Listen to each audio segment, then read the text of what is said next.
Ever since I received the gift of praying in tongues, I had never done a 40-day fast praying in tongues. A few months ago, I decided to do a 40-day fast while I pray in tongues at least 6 hours a day. I know you may be wondering where that idea came from. Well, it all began with a change in my lifestyle. I had just moved to a new place that I really loved. The place was quiet and very peaceful. Before moving to the place, I had asked God to lead me to a quiet and peaceful place so that I can spend more time in prayer. Because God had done his part, it was my time to honor the promise. Because I had to juggle between praying in tongues and daily activities, I decided to pray at random times during the day, as long as the hours accumulate to 6 hours by the end of the day. To get more time, I decided to sacrifice breakfast and lunch so that I only take one meal a day. I was spending about 4 hours combined on breakfast and lunch. By sacrificing them, I had already gained 4 hours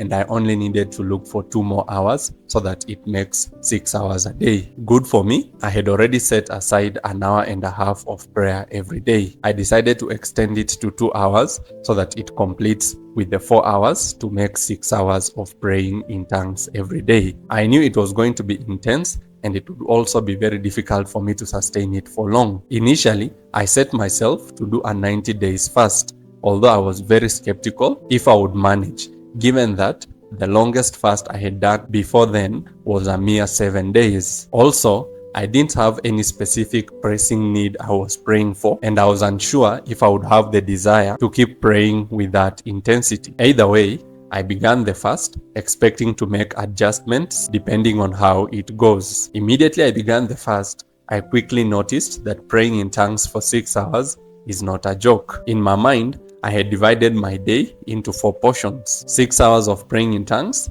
6 hours of sleep, 6 hours of working, and 6 hours of handling other activities. I quickly noticed that 6 hours of pure praying in tongues would be difficult for me to sustain. As a result, I began praying in tongues while working and doing other activities. That way, the intensity was less, although I would conclude my prayers with at least 2 hours of pure praying in tongues every day. Not having a pressing need to pray for was also working against me. Sometimes I would question myself why I was putting myself through all that trouble. The only thing that kept me moving was convincing myself that I was doing all that as an experiment to just see what happens. After the first week, I got accustomed to the routine, although praying in tongues didn't get any easier. Spiritually, I could not notice any major change, which further made me question why I was putting myself through all that trouble. At around the second week, I began falling behind schedule. Instead of praying for 6 hours,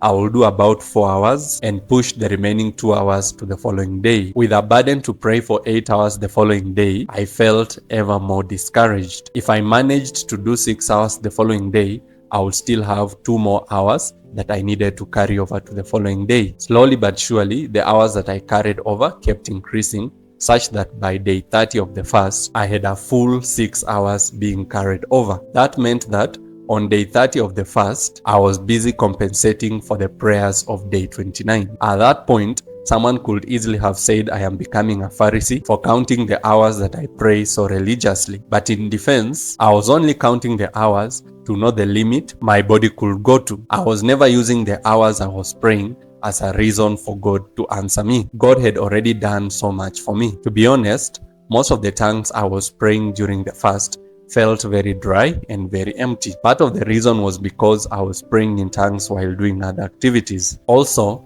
knowing that you have to complete 6 hours of praying in tongues quickly makes it feel like a job and it becomes very boring. But those were just my feelings. Later on, I came to learn that God actually valued those tongues that were seemingly dry and empty. When I got to day 40 of the fast, I had lost count of the days I had fasted. By the time I calculated how many days I had fasted and prayed in tongues, it was on day 46. At that point, I decided to stop. I was very exhausted. Previously, I had been dragging myself to pray, but at that point, I would actually go silent with no tongues coming out of my mouth, and it would take me a few minutes to realize I had stopped praying. That was the level of exhaustion I had gotten to. After I ended the fast, I didn't expect much because there was not any specific thing that I was praying for. I was just happy that I had pushed myself to pray in tongues for that long, and I was actually laughing at myself for having come up with such a crazy idea. However,